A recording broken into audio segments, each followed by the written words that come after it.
happy to host today Professor George Yancy. It's a great honor to have him today. George Yancy is the Samuel Candler-Dobbs Professor of Philosophy at Emory University and the Montgomery Fellow at Dartmouth College, one of the college's highest honors. He's also the University of Pennsylvania's inaugural fellow in the Provost Distinguished Faculty Fellowship Program. Yancy is the author, editor, and co-editor of over 20 books. He's cited at Academic Influence as one of the top 10 influential philosophers in the last 10 years, based upon the numbers of citation and web presence. He also has published over 200 combined scholarly articles, chapters, and interviews that have appeared in professional journals, books, at various news sites. He is well known for his influential essays and interviews at New York Times with a philosophy column titled The Stone, and at the prominent political website, The Truth Out. Yancy's areas of focus are critical whiteness studies, critical philosophy of race, critical phenomenology, and philosophy of the Black experience. He also is also the editor of the book series Philosophy of Race at Lexington Books. So it's absolutely my pleasure to have you here today, George. Tell us, we can start from here. Tell us what makes you happy about philosophy, if there's sure. anything. Sure. So to answer that question, I have to go back to when I discovered philosophy. Yeah. So I wanted to be a pilot when I was a teenager. Oh, really? Okay. Yeah. And I would often look in. My mother had bought us what were called these world encyclopedias, and there were the blue set. And I would often look at pilots, airplanes, and I would look under P in the encyclopedia.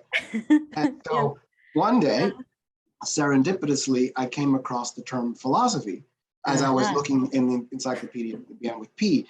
And I thought, philosophia, it said, love of wisdom. I thought, what on earth is this? The love of wisdom? And so I read the entire entry and I thought to myself, is this something that I can actually study? And so I remember going to school that very next day, it was still in high school, and I asked a teacher of mine, is this something you can actually get a degree in? And she said, yes, you can get a degree. And I thought, you've got to be kidding me. I can love wisdom, as a job, as doing a job. She says, yes. So I was sort of bitten, or I sort of bit the apple, I guess, of philosophy at that point. And what was interesting is that when I read that entry in the encyclopedia, it resonated with various ways in which I found myself thinking about issues at a very young age. And I can give you two very poignant examples. I remember when I was very young, my mother brought me up as a Baptist Christian. And at night, she would have me and my sister say our prayer. So there was this prayer that you say when you're sitting next to your mother. Now I lay me down to sleep. I pray the Lord my soul to keep that prayer. And then you say, God bless my mother, my friends, et cetera, et cetera. So one day I asked my mom, I said, and I must have been about 10 years old. I asked my mom, was it okay to pray for the devil? She was completely thrown by this, which is, predictable. And it must have taken her a month or so on to think about this. And eventually she said, yes. So there I was, as a 10-year-old on my knees. At the end of the prayer, I would say, God bless my mother, my sister, and God bless the devil. And what's interesting retrospectively is that this, for me at this very young age, was a serious, I didn't know it, but a serious theological issue, because I was being taught on the one hand in church that we ought to pray for those who need redemption. And the devil was being depicted as this entity that was beyond redemption. So I figured this, prayer from this little black kid, living in the inner city of Philadelphia, Pennsylvania, might be able to help the devil. So that was one instance. And then there was another where I said to my mother once, again, I'm very young, I said, and I was angry, and I said, why did you give birth to me? I wish you had Wow. not given birth to me. And what motivated that point, or that form of protest, is that I knew things died. I mean, we had like, goldfish, they would die. But I didn't know at some point that I would die. It Mm. just had not occurred to me. Mm. And with this incredible force, it occurred to me one day that I will not be, and my mother will not be. And so I said to her, why did you bring me into this world Mhm. such that I have to leave it? Mm. Which means, a complete rupture in my continuity, a complete rupture in our relationship, the loving of my sister, the loving of my mother. And I was really angry. I can't remember what her what her response was. Poor But it mother. was right, right. But she accepted it, and but I remember that being sort of a sense of realization of my finitude at that early age. But it was as if I had signed onto a contract that Mm. was, a mistake, a deep existential mistake. And so, in reading the encyclopedic entry, Ah. it fed it for me spoke to all of these, while implicit, not fully articulated sensibilities around questions of life, death, evil, God. It resonated with those things, and I thought, yes. So in a way, I like to think that philosophy. I didn't just find philosophy, but there's a way in which philosophy found me. Mm. Seems so. I Right? mean, you And became the pilot of ideas, the pilot, right? Another absolutely, kind. no, that's very good. In fact, I've often Yeah. said, philosophy kind of soars. So airplanes kind of soar. They fly high. So there's a kind of an Yeah, analogy there, right? A resonance there. Um, absolutely. yeah. So that's the thing I think that is at the core, that continues to function as the core of what propels me, the core that feeds the passion of my philosophical sensibilities. One thing you wrote that resonated a lot with my discovery of philosophy and goes on the opposite side is the sense of nausea, is the sense of dizziness that philosophy can give. I remember when I started doing philosophy, it was overwhelming. Then I discovered Sartre, and maybe it became even more overwhelming, but at least I gave a name to it. Can you tell me more about your experience with those feelings when you encountered philosophy for the first time? Yeah, sure. Again, I have these wonderful experiences that I can point to. I recall once, again, maybe I was about 17 years old, Mm. um, that it occurred to me, and while this is a very strange thing to say, I think Wittgenstein Ah, seems to have understood this kind of thing where you're trying to articulate or put into words what it means to be. mhm. And you can't quite represent that thing. It seems to be so elusive. And so one day I'm lying in my bed, and it occurs to me, that I am, that I exist. Uh, And there, right, and it was such a vivacious moment that came with this sense of, I like the way you put it, dizziness, uh-huh. a certain kind of perplexity and aporia, um, but definitely dizziness in the sense in which one is thrown off, one becomes disoriented Mhm. to one's life, right? Because there's a way in which we are just in the world doing all the things that we do. So this is kind of Heideggerian in a way. Absolutely. We're eating, we're going to school, we're drinking out of cups, we're taking showers, we're doing all those things that are Right. socially significant. And then all of a sudden, beyond that, beyond, as it were, das Man or the they or the quotidian, there is this emergence that one is. And it was something about the pregnancy of that feeling, that notion, that was so disorienting, Uh, so perplexing, that my body actually registered a certain kind of, I refer to it in a fancy way as a tremulous trepidation. like, like I'm really here. Yeah. Yeah. And for me, you know, philosophy has always been, or at least as I've come to mature, a very embodied phenomenon.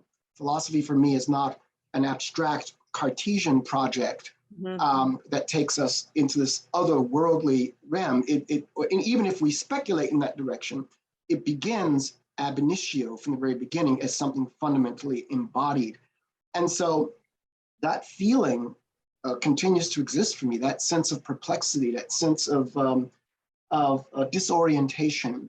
And I think that that's what philosophy ought to do. It ought to throw us into a state of disarray, such that we begin to question the calcified assumptions, presuppositions, ideas that we think are absolute truth, or you know, and what we find is that once that so-called bedrock is shaken, there's ways in which often it can lead to nihilism, or it can lead to something else, right? Or kind of deep skepticism. For me, it led to a kind of generative process. So out of that shaking, for me it generated this kind of disposition to further interrogate other assumptions that I had taken for granted about my life, about existence, about the existence of God, you know, the meaning of love, you name it, right? Right. So there's this flood of dizziness, which we don't think to be dizzy suggests that we are somehow not coherent, but philosophy creates that incoherence, which has its own generativity, I think. Absolutely. Yeah, it keeps you alive. It's yes. That amount of oxygen that comes at you at once. That's right. That's right. And, you know, Nietzsche, I'm pretty sure, had this idea of philosophy not being mummified, right? So, and so I find that oftentimes I'm not interested in reproducing what has existed already. I'm looking for that new thing, that lacuna that has not been filled, so that philosophy constantly shows its human face. Its human face, which is often a face of deep suffering. And so for me, this is why, you know, philosophy is, as a site of passion, etymologically is also a site of deep suffering, because it takes on these issues that are so meaningful for me and so meaningful for all of us collectively. Let's talk a little about, I mean, the main topics, the main themes of your research. I mean, you are a groundbreaker philosopher. You discussed in a critical way whiteness, race, the condition of classes left behind. Can you give us a sense of how you put together philosophy and these themes? Where does this research lead you to? How does it work still today? Yeah, I agree with you. I edited a book years ago called The Philosophical Eye, Personal Reflections on Philosophy. And in that book, my contention was that we are homo narrans and what I call, well, I didn't coin these terms, homo narrans and homo significans. We, in some sense, create who we are through the narratives that we tell, and we also signify our identities in terms of who we are through language. So we're all born into a language. There's a passive aspect of the homo narrans. We're all born into stories, rather, and we're also all born into narratives as well as homo significans. But there is the active part where we tell our own stories and where we begin to signify for ourselves. For example, if you think about the Black theorist Malcolm X, when he was born as Malcolm Little, but then he became Malcolm X when he joined the Nation of Islam, and eventually he completely changed his name to El Hajj Malik El Shabazz.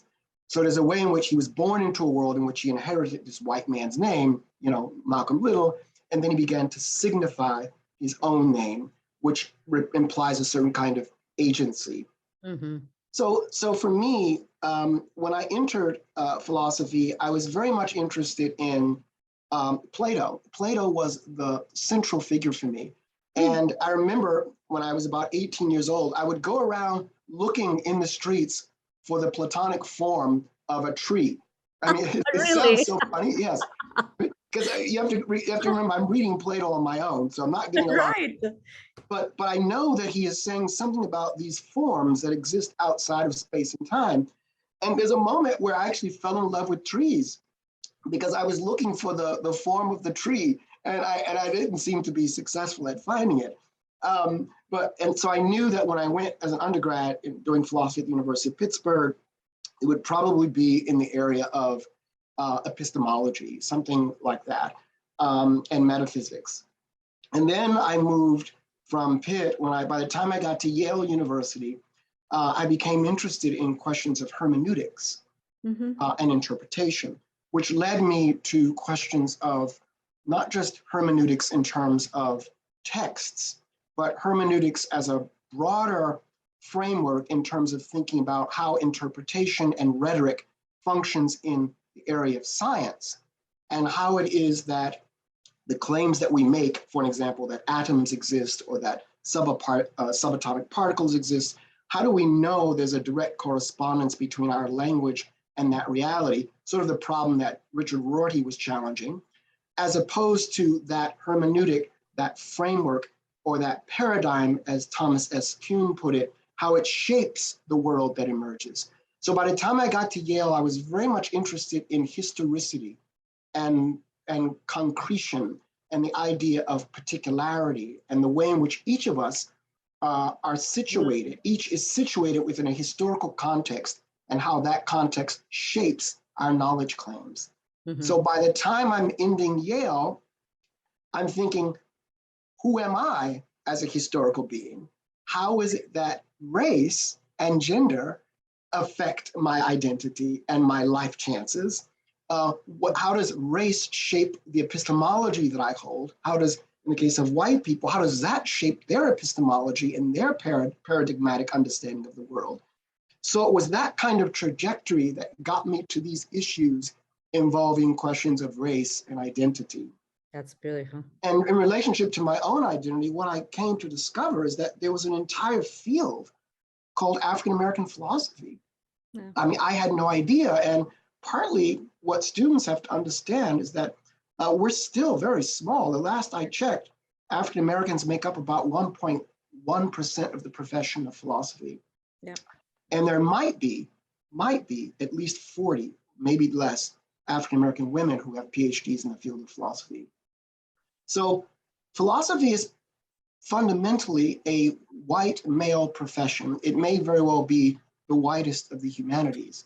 Right. And when we find that to be the case, my very presence in the field becomes noticeable, not only because of the monochromatic whiteness of the field, but also because of what our dear friend, the late Charles Mills, said, the cognitive and intellectual whiteness of the field, where some of the ideas don't resonate with me.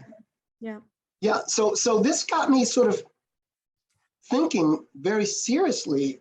Charles Mills, for an example, he makes this point in an article he calls, entitles Non-Cartesian Summs, or non-Cartesian Summs. And he says, look, Descartes wants us to take him seriously when he says that we don't exist. You know, right there in the first meditation, he's employing hyperbolic doubt, and he's doubting whether he exists. He's doubting whether the table exists, whether you and I are having this conversation. And then he eventually, doubts his body.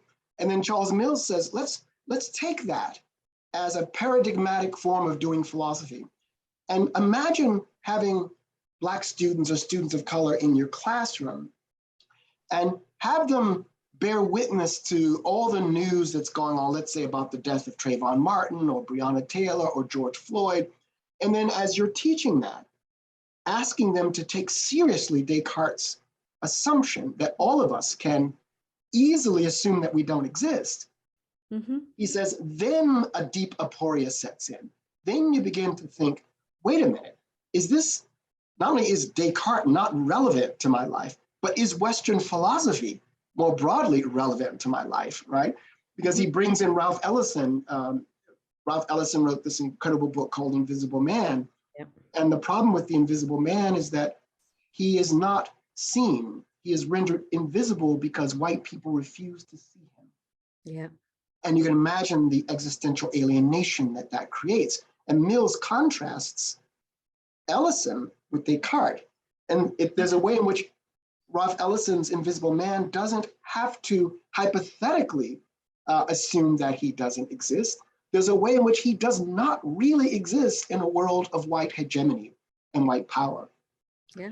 So I think that coming from that embodied place of being racialized as Black and trying to grapple with the question of anti-Black racism, and at the same time trying to make philosophy relevant, trying to make it speak to my identity as a Black male and the kinds of predicaments that I have become very salient. So there's a way in which it's not easy for Black students or students of color, or even women for that matter, to very easily assume the epistemic position of a Cartesian because of all the things they're experiencing. If you remember, Elizabeth of Bohemia is often referred to as a proto-feminist because when she was in conversation with Descartes, she said to Descartes, look, I don't think that I can carry out your project, right? And it's not because she wasn't cognitive, she didn't have the cognitive wherewithal. She was saying there's something about my station in life such that I can't utilize the privacy that your project requires, right?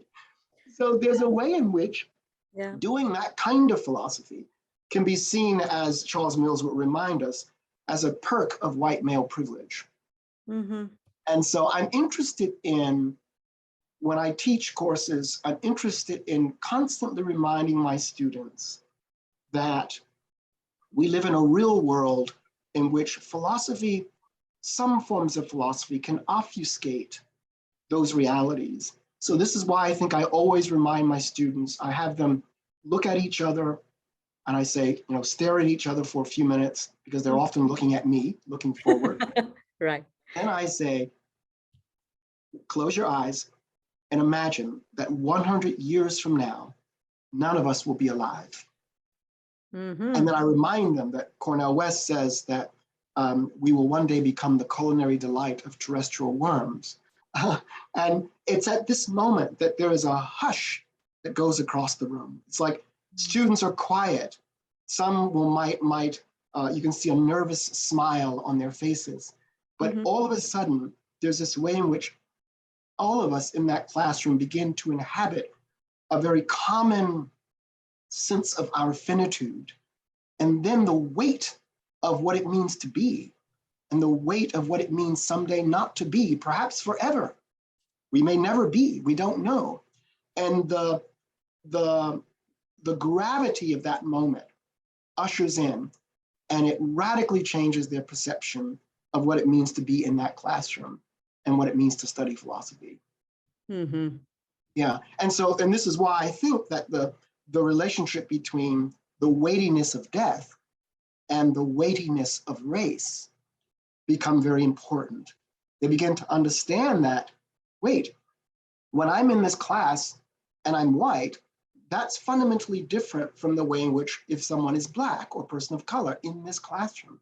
So we try to tease out what that means in terms of what it means to be part of a system that supports you, that gives you an advantage that doesn't give other students. So we talk about what it means, for an example, for a Black person to be pulled over by a police officer, and how when they get pulled over, they say things like, oh, here we go again, because they understand what this means. Whereas when my white students are pulled over, they have the privilege of thinking about other options as to why they're being pulled over. For an example, they might say to themselves, did I fail to signal? Did I run a red light? Is my registration date up to speed or something of the sort? My registration card. But notice what they're doing. They're looking around for instances that are non-racial. So there's this incredible privilege that they have, the privilege of a certain kind of conceptual latitude to think about, or an imaginary that allows them to think about other possibilities other than seeing themselves as raced, because whiteness is a site that is unnamed and it's considered non-raced, because whiteness is what I call the transcendental norm. It defines other groups as racialized or as different or deviant, but it itself is the standard against which those differences are constituted. Yeah, it seems that with this exercise, you're basically helping them to deconstruct a white metaphysics and to build a new metaphysics that can have multiple possibilities, because Descartes proposes us transcendental presuppositions that are typically white, while if you look at each other for a moment and you seep into, you know, what you see, then you can you can see different conditions of possibilities of reality. It's an amazing. That's excellent. I mean, in fact, I like the way you put that. There's a way in which Descartes' metaphysics of the self, because we're all, we're all mental substance, right? And for Descartes, there's a way in which when he's in the meditations talking to his interlocutor, when we're reading the text, he's supposing a universal, neutral epistemic subject, right? And so race or gender or sexual orientation or ability, all of these things are irrelevant to Descartes. For Descartes. Yeah. And so there's a way in which I think you're right. The idea is to deconstruct a certain kind of metaphysics of whiteness that is able to, I don't want to say allow for, but what you're doing is deconstructing and doing a kind of genealogy where you pull back the veil, the illusion of whiteness as universal, and reveal it as another particularity. Exactly. Because I think we have that embedded. Yeah. No, absolutely. Which, of course, then radicalizes the classroom in a very different way. Then we're forced to come to terms with the concretization of ideas. We're forced to come to terms with history, standpoint epistemology. We're forced to come to terms with the way in which each one of us belong to groups in ways that we often think that we don't, because we often think of ourselves as neoliberal subjects, sort of atoms, we're atomized, but that's not true. We're part of these aggregates, and we have to think about the ways in which those aggregates impact not just how we comport ourselves in the world, but also how we think about the world, how we conceptualize the world, how we imagine what is possible and what isn't possible, how we are ethical or unethical toward the world. So it kind of goes all the way down. If you will, for me, the self is fundamentally historical all the way down. And so in really going back to your question about dizziness, there's a way in which my white students become incredibly dizzy. And they do this through the term that I love is parrhesia, Parrhesia. And parrhesia is the Greek term that means courageous speech or fearless speech. And Foucault talks about that term as a term that perhaps has one walking on the edge of death, because one dares to speak up against those hegemonic structures that can easily cause one's death. But with parrhesia or courageous speech, there also has to be courageous listening. And with courageous listening, there's vulnerability. So what I'm trying to do in my classrooms then, for me, philosophy is about vulnerability, right? Vulnerability, being vulnerable doesn't have much in the political discourse, right? But vulnerability is incredible way of being receptive, being open. Another phrase that I often use is being unsutured, of a way that we open ourselves to modes of feeling, modes of pain, modes of being different that really strike us and ought to make us disoriented. So that when my students leave my classrooms, oftentimes they leave in silence. It's when they leave in silence that I know that something has happened in that classroom. Yeah. That's right. And sometimes they'll say, did he really say that? When they say that, particularly after I say that we're all going to die, it's like, did he really say that? This morning at 10 a.m.? Yes, I did say it. Welcome to the club of being completely dizzy and falling in love with philosophy. Yeah. That's wonderful. I wish I was in one of your classes now to learn. Look, coming back to the beginning of your answer, I'm curious if you understood, you discovered what kind of tree you are. You were talking about reading Plato and looking around for these trees and looking for the idea of the tree, but in fact you found the manifestation of the trees, the reality of the trees. What kind of narrative, what kind of significance did you give to yourself, to your life? Did you discover, what type of tree? Oh, that's interesting. Wow, that's a really good question, and you're forcing me to, in a good way, to think retrospectively about this. So I would say that in my effort to discover that tree that is timeless, that does not have any spatial temporal relation to the empirical world, there's a way in which the tree that I discovered was the tree that is has a materiality. It gives itself over to touch. It gives itself over to a certain fragrance. And while I didn't taste the tree, it would give itself over to a certain taste as well. But there's a way in which the tree that I discovered, and also the framework that it opened up then, is the fleshiness of life, as opposed to this, we'll call it disembodied abstract thing called a form.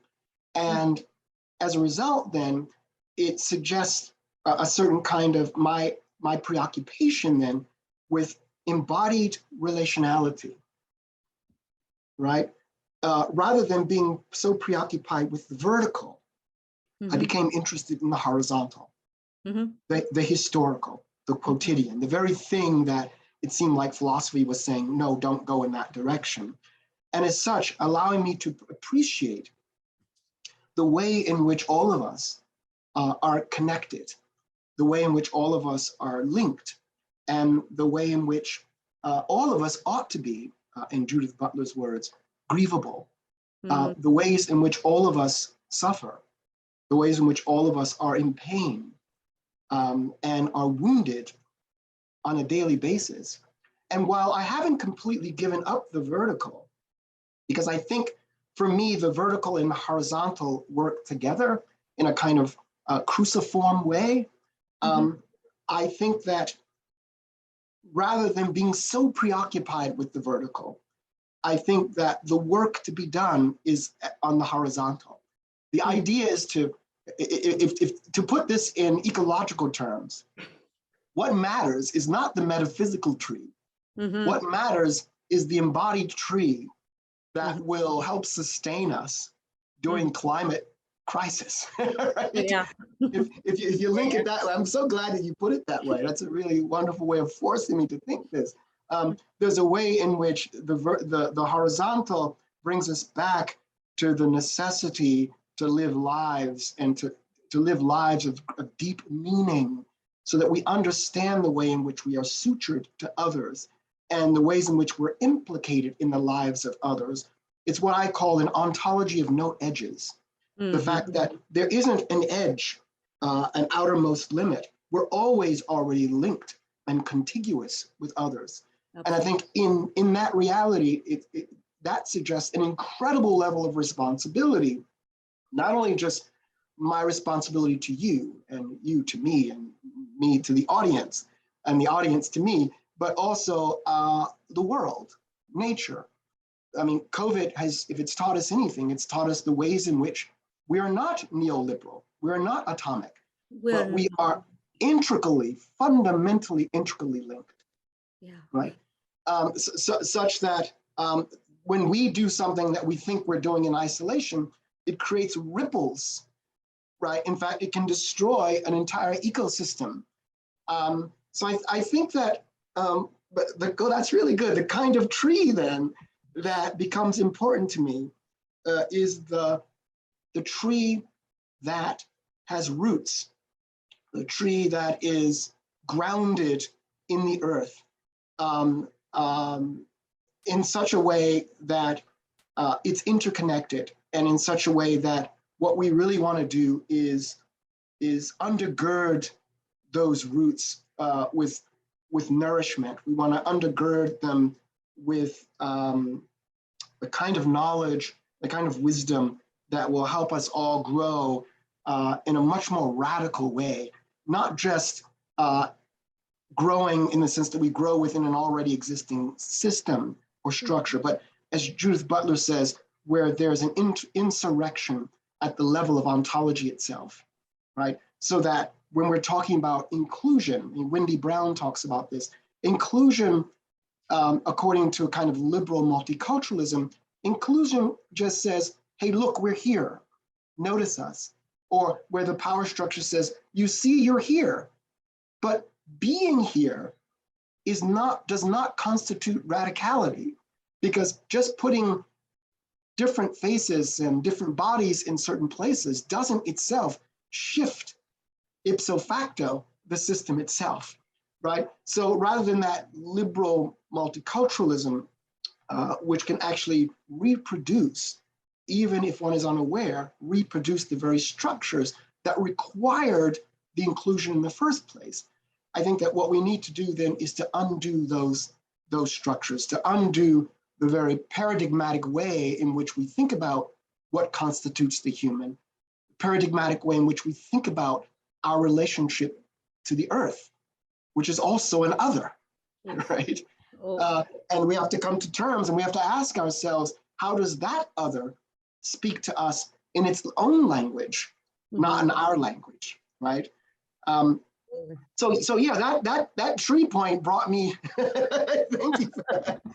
Your tree point has brought me to the appreciation of mundanity and the appreciation of the everyday, the face-to-face relations and the responsibility that we have to the other. That is mutual and interdependent. Absolutely. And it is curious to see how Kant gave us the image of trees as competitors with each other, right? Well, instead, the reality is that the trees are it's a strong intersubjective community. So much so that if you want to replant a forest and so on, you have to understand who is the mother, the chief tree that gives nourishment to the other group, and then move the tree with others. I mean, there's a community, not a competition. Kant. No, absolutely, and I like that. And the complexity of roots, right? Exactly. The way in which we think about that over a kind of arboric understanding of trees. Yeah. So the metaphor works also out of the metaphor itself. Look, I know I read that at some point you had I don't know, I suppose, but maybe not. You had to rethink yourself. You had to retrace yourself. I read that at some point you became a dangerous philosopher. That, oh God, that you became part of the philosopher's watch list. what was that? Yeah, And yeah, sure. yeah. Sure. So in 2015, I wrote, this is when I was writing for the Stone, and I wrote, I had done a series of interviews actually, which was quite unprecedented at the New York Times on race. So I interview various philosophers who do race, from Anthony Appiah to Naomi Zak and some others. And it was quite incredible. People love tuning in and reading the next interview that I would do. And the late Gary Gutting did a series of interviews on philosophers of religion.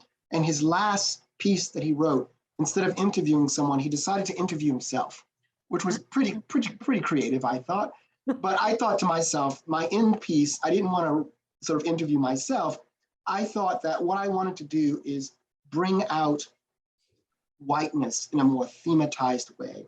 I thought to myself, how can I construct a letter that will speak to white people of whiteness in such a way that it wouldn't make them defensive? So I called this letter Dear White America. It was the salutation. It was a letter in which I said it was an act of love. It was a gesture of love. In fact, in the letter, I even said things like, look, I am a sexist. I said that. And I said, there's great risk of me saying this publicly. I am a sexist. And I said, look, I understand that I'm not Bill Cosby or Weinstein or Epstein in that sense. I understand that. But nonetheless, as a self-identified male, I have undergone the inculcation of various ways of perceiving the world, ways of perceiving women. I have embedded within me the male gaze, which I think is fundamentally violent toward women. I have internalized certain affects, certain judgments, certain aesthetic standards, all of which mediate my relationship with women, which can be very dangerous and Procrustean in as much as it delimits the very being of a woman. It's violent toward the being of a woman. So I gave them that, meaning in the paper, I thought, let me show you what vulnerability looks like. Let me publicly say it. I am a, right? So the piece was published. It came out, as I recall, it came out on Christmas morning. Oh, no. So it was a sort of a metaphorical and literal gift in a certain way. Yeah. And it was at that moment that the emails started. Immediately. So immediately. Wow. And I mean an influx. The Dear White America just went viral. And I got email messages. I eventually got voice messages at my university. I started to get physical mail sent to me, postcards. So people would write letters, put a stamp on the envelope. And I don't know if I can use the N word on the podcast, but I'll say it, just to call me a nigger in writing, right? I have been called the N word since the publication of that piece more times than I can remember. I have been called names from monkeys to apes to words I can't even begin to share with you right now. Death threats. It got so bad that I needed to have Emory police escort me to my classes. And when I went to give public talks, for me, it would be a requirement that they have police in the back of the auditorium or wherever it was I was lecturing. And of course, again, also my name was put on the professor watch list, which is a conservative website that apparently surveils, places under surveillance, thinkers who are deemed leftist. Now, I've never called myself a left thinker, but I made it on the watch list, which is a very draconian, right? Which is a very draconian, very Orwellian, Orwellian conceptualization. So what I wanted is for a level of honesty. I wanted white people to fracture, to unsuture, to be vulnerable, to be wounded, which that word means etymologically. And while I did get some very fascinating responses that were positive, the majority were horrible, deep, racist, vitriolic nastiness that some of which I couldn't even imagine. There was one that said the person wanted to put a meat hook into my body. No. Oh, what does that mean even? I have no idea. What one person wrote, and I'm assuming it was a male, he wrote, a white male, he wrote that the reason that Yancy wrote Dear White America is that so he could have more sex with white women. Oh. Now, I thought to myself, surely it must be easier to have sex with white women than to write a letter for to the New York Times. Exactly. but notice we have to ask ourselves, whose imaginary is this coming from? Whose projections are these, right? So all I was doing is asking white people to think about the way in which, even though they may not see themselves as racist, they are implicated. They are complicit in a system, right? That where there is their skin in the game, such that the distinction between non-racist and racist becomes a little confusing, right? It's not clear. And while it was clear to me, as I made clear, that I'm not saying that you're a part of the Klan or the Proud Boys or the Boogaloo movement, that's obvious. But to be racist, it's not necessary for one to be part of the Klan, right? And that was the message. And I'll put it this way, white America's response was evasion, denial, and violence. That was its response to my letter, Dear White America. And in response to that piece, I decided to write an article called I Am a Dangerous Professor. Yeah. Tell us some. And fascinatingly enough, a lot of junior scholars wrote to me saying, you know, thank you so very much for saying this, because I can't say it because I might lose my job. That's true. So it felt good for me to have written this, but also by dangerous professor or dangerous philosopher, what I meant by that is that if teaching your students to question fundamental assumptions about what goodness is and what justice is and what beauty is and what it means to be a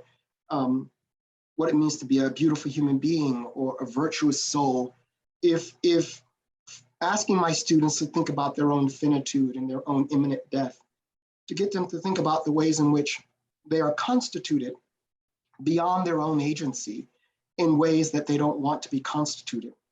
If that's what it means to be a dangerous professor or a dangerous philosopher, then I am in fact a dangerous professor and dangerous philosopher, because that's what I want my students to do. I don't want them to do what Paulo Freire critiqued as the banking system of education, right? You're not just a blank slate that shows up in my classroom, right?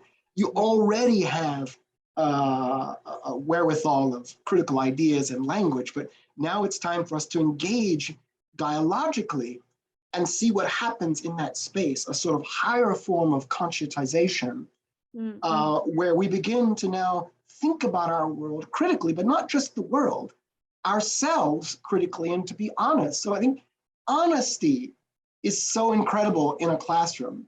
And that's what I want my students to be. I want them to be honest to the point where, honest to a fault, where they are prepared. And of course, but to do this, you have to create a context within which the whole classroom experiences this kind of collective vulnerability. But yet a vulnerability, because vulnerability doesn't make sense if there's nothing to lose. If there's nothing to risk. So my students come to understand that there's something to lose. And often the things that we're talking about are things like sexism, patriarchy, blind and violent forms of capitalism and materialism, militarism, white supremacy, xenophobia. That's what we're trying to lose, right? That's we're trying to understand how that stuff doesn't exist just out there in the world, but how it exists within us.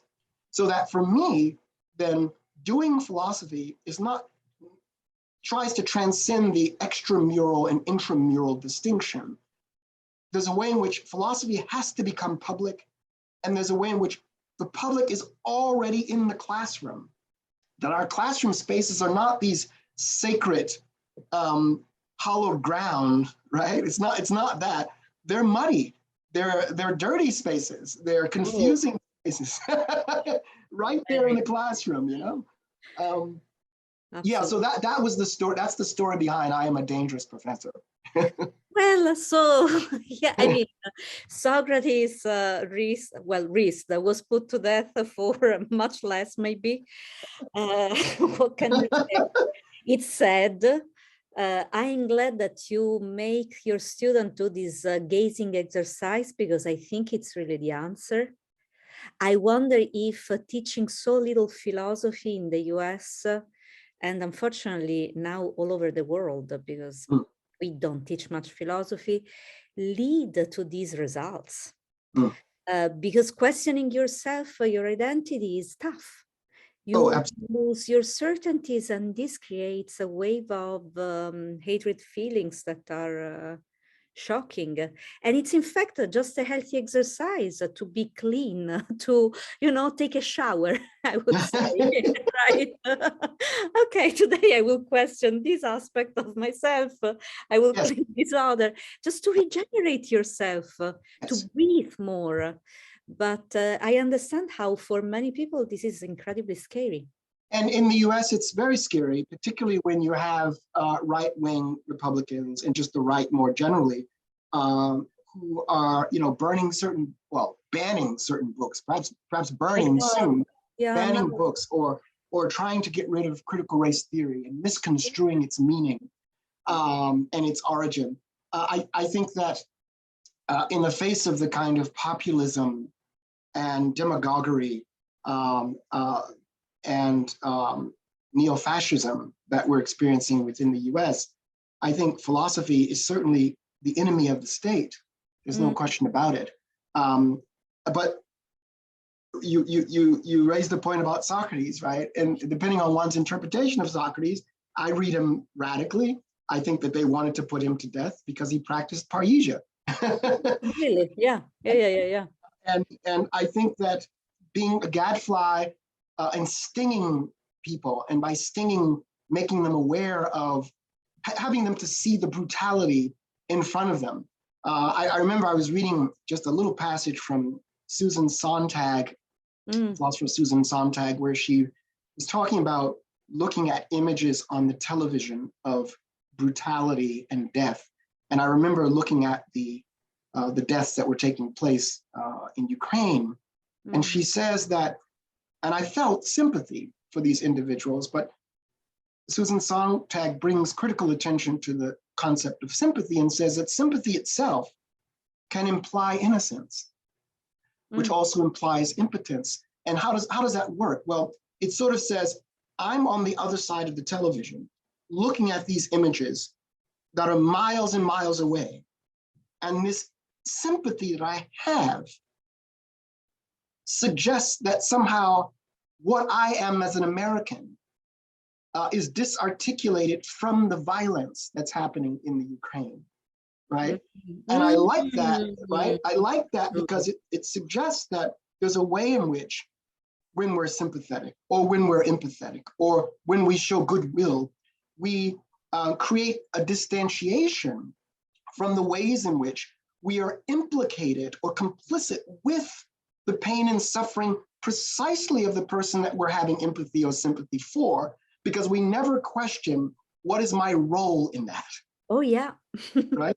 And so you're right. So there's a way in which what I want my students to do, if we're going to continue in this fragile experiment known as democracy, it seems like they have to become critical, introspective, dangerous citizens. And by that we mean critiquing the taken for granted, critiquing those apparent self-evident truths that have been broken, right? To critique the words written on parchment in the Constitution. And in doing so, to make the entire nation dizzy, right? But that's what the United States fears. Dizziness is anathema. because it's that sense of, because to be not dizzy means that you are on track, you are oriented.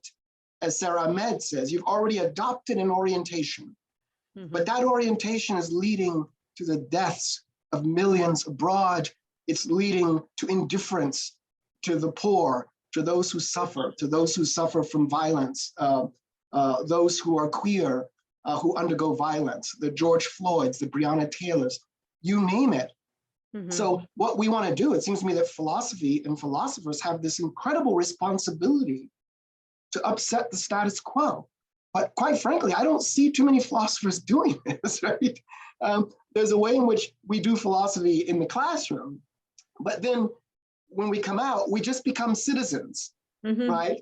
But no, I think that philosophical spirit, that disruptive way of being a gadfly, that disruptive way of practicing elenchus, critical questioning and cross-examination, has to happen within the public sphere, because philosophy otherwise becomes irrelevant, inconsequential, and just this kind of esoteric thing that we do without any meaning to the real world or to our lives, right? And so often I'm constantly trying to realign who I am with the question of, metaphilosophically, what is it that I'm practicing? I think that has to be a constant tension in philosophers. In scholars, generally, I think we have to continue to critique what it is that we do. If you're a historian, you have to think about what it means to do history at a meta level, and what that implies about the self that you are politically, aesthetically, emotionally, ethically. In that way, you're keeping alive the two rather than balkanizing them in such a way that when you leave the classroom, philosophy's gone. Yeah, no. There must be the silence, as you were saying. Yes. Yeah. In silence. Yeah. That's right. That's right. And that makes, of course, that makes philosophy very monastic, doesn't it? Yeah. And that's kind of what Descartes was doing, a very monastic enterprise, where you go into your stove-heated room and you contemplate, right? But at some point you have to come out, it seems to me. And the thing is, what's interesting is Descartes didn't raise this in his meditations, but even if, as he is in his stove-heated room, society is in that stove-heated room with him. It doesn't leave him. It's still there. Yeah, that's the point. That's absolutely. And that's the naivete of certain white metaphysics. I mean, society remains. Oh, that's right. In general. Oh, absolutely. That's right. Look, now we are called to write syllabi, to renew our syllabi. It's at least in my university, we are trying to be more inclusive. There's the word diversity that comes up very often. And what do we do? What are we doing? I mean, in the light of what you were saying, what does the word diversity mean for you? How can we make this word actually meaningful and not another miasma, another stain, another? Yeah, I don't think we're there. Right. Which isn't to say, right? I mean, because what we have to realize is, I mean, when you think about racial segregation or Jim Crow in the United States, what you're thinking about, obviously, or not what you think about, but the reality is that Black people were segregated from white people. Why? Well, because you don't want people who are inferior, who smell, who are ape-like around real human beings who are white, right? Clear, that's white ideology. But within that structure, you see, if you look at the history of the movement, the civil rights movement, the idea was to gain more inclusion, to be recognized. So recognition and visibility and inclusion become important to a certain kind of political project. And what I want to say, there's a part of me that says that's what the civil rights movement was all about. It was about inclusion. But at the same time, we have to say, as one Black civil rights theorist put it, you know, we're not protesting just to be able to eat a hamburger or a cheeseburger next to white people. You know, that's not our goal, right? Quite frankly. And I agree. again, going back to Judith Butler's concept of an insurrection at the level of ontology, there's a way in which I think that there has to be a different form of civil rights, Black civil rights movement that has a very different understanding or radical understanding of diversity. Where again, inclusion doesn't reduce to the number of bodies that are in places or in high places. Because the fact of the matter is you can have Black people occupy higher places, but those Black people, it doesn't follow that they will have the requisite critical ideas to challenge the forces that still continue to stand over them. We can put women, self-identified women, in places of power, but what we find is that often capitalist logics and neoliberal logics take over, and they can say, then we get to say, hey, look, George Yancy, he's a professor of philosophy at Emory, and he's Black. Haven't we made it? No, we have not made it. There's a way in which Black academics, we have to critique and wonder whether or not we've just become neoliberal subjects in Black. Neoliberal subjects in Black. And that the idea of inclusion gives the institution, the academic institution, or whatever institution happens to be, once it opens the doors, it gives them the moral authority and a feeling of satisfaction or satiation that, look, we are not racist or we are not sexist. So it seems to me that when they look out and they see the Black faces and they say, look, why are you complaining? You've made it. Right? It's obvious that I'm asking for more than inclusion.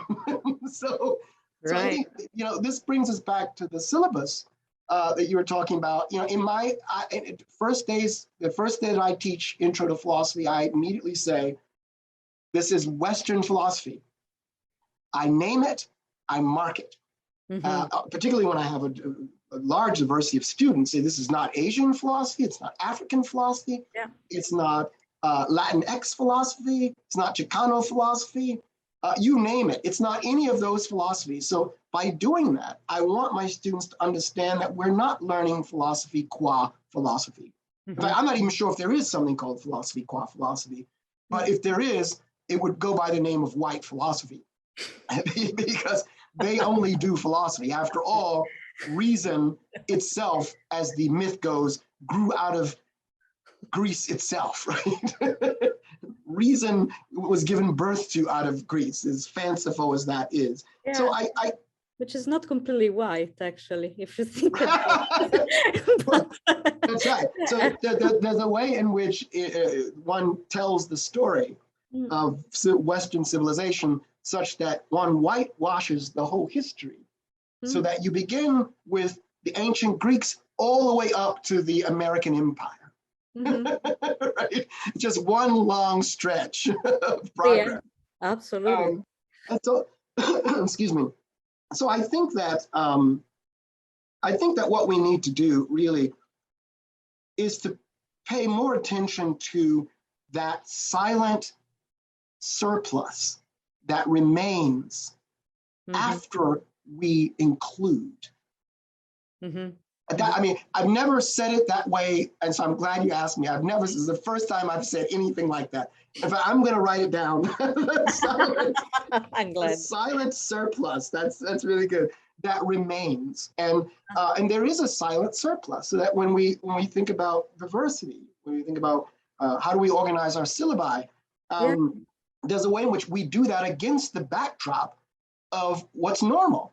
I remember taking a course when I was in grad school, when I did grad work at Duquesne, and I took a course in a grad course in African American Lit, and I remember saying to the students, I was a student there too. I was the only Black student there that day, and I remember telling the white students, "Look, we were reading Frederick Douglass, and I said I'm really upset by the way in which Douglass was treated, the way in which he was beaten, the way in which he was considered a beast of burden."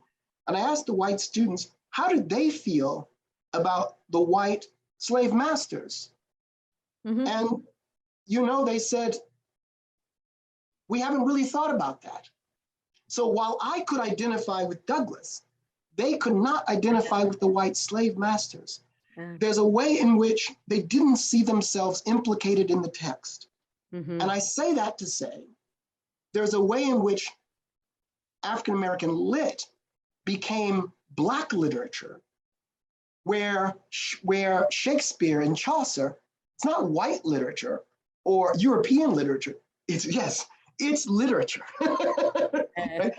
But yet, as Black people, we're forced, when we're reading European literature, to identify ourselves with the characters. When we watch television, when we watch movies where it's predominantly white characters, we have to empathize with white characters. It's a hell of a burden to ask white people to watch movies that are all white, and yet to resonate with those themes, and then to watch our own stuff with Black characters and resonate there, but they don't do the same, right? So the amount of labor that's done. And so I'm saying that to say, I think that it's not just about numbers. It's not just quantitative.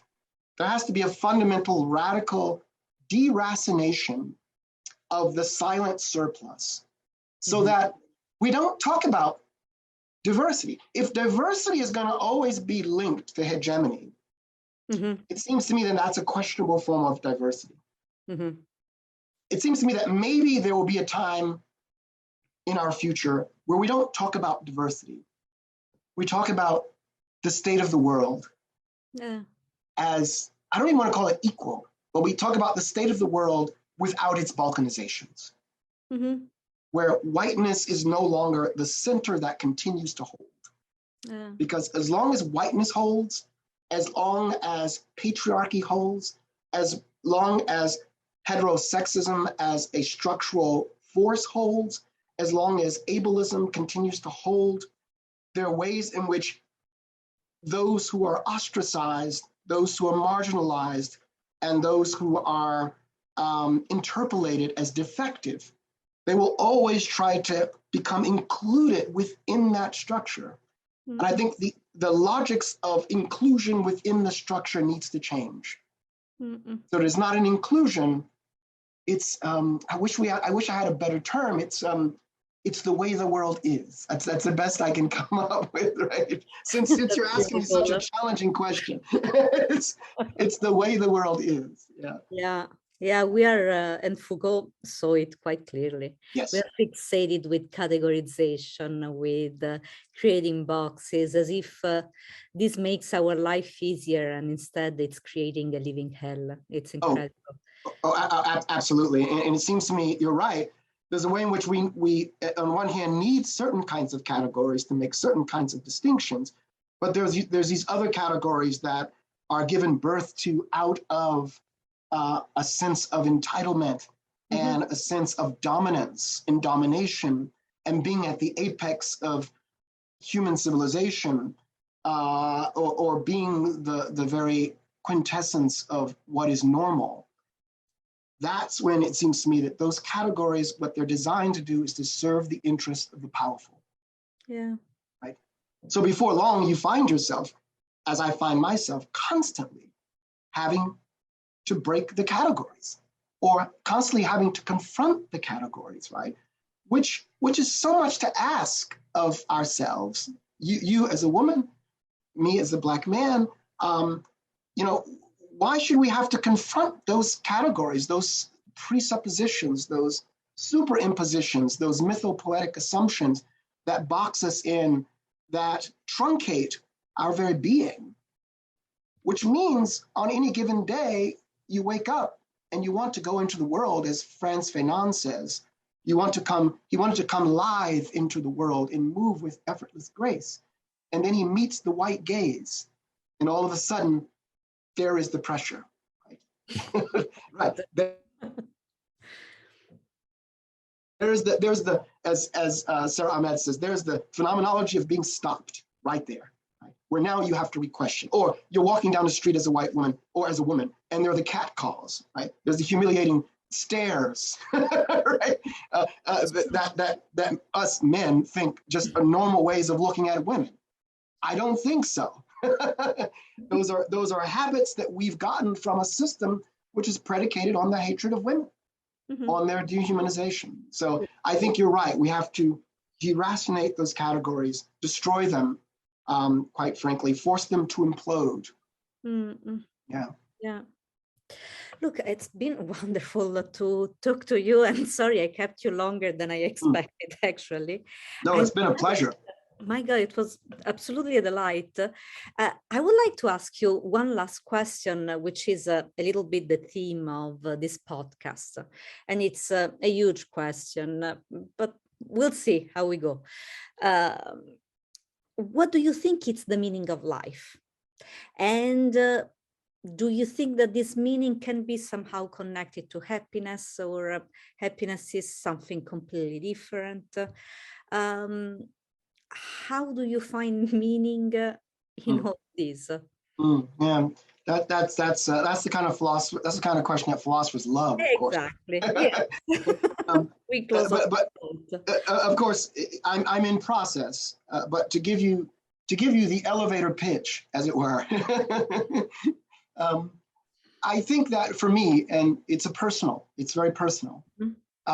Put it this way: if God does not exist, by that I mean a being that is all loving, all omnibenevolent, that is somehow sustaining the cosmos itself, sustaining us in our very being. If there is no transcendent God in that sense, then it seems to me that there is no ultimate meaning to why we're here, right? I mean, I was thinking about the size of see how my thinking works. I was thinking about the size of the universe the other day, and it turns out that the diameter of the universe is something like 93 billion light years. 93 billion light years. That's big. And so I think that if God does not exist, then ultimately life is meaningless.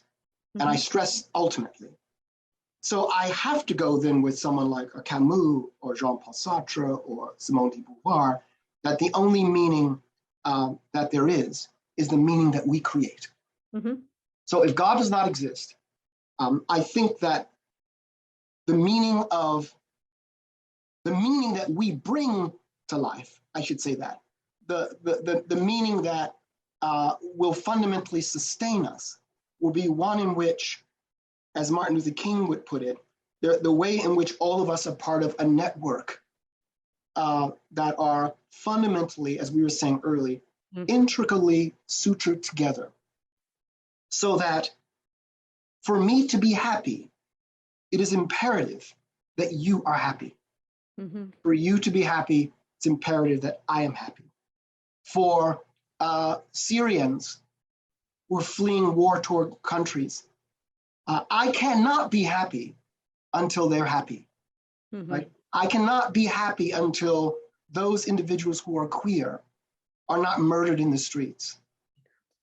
Right? Until, as counterintuitively as it may sound, those soldiers from Russia who are killing Ukrainians, until they understand what it means to love, or for me to love them, that is requisite, it seems to me, to the kind of happiness that I'm thinking about. Right? So for me, I can't separate out. Happiness for me is not that which is that the accumulation of wealth, is not the accumulation of things.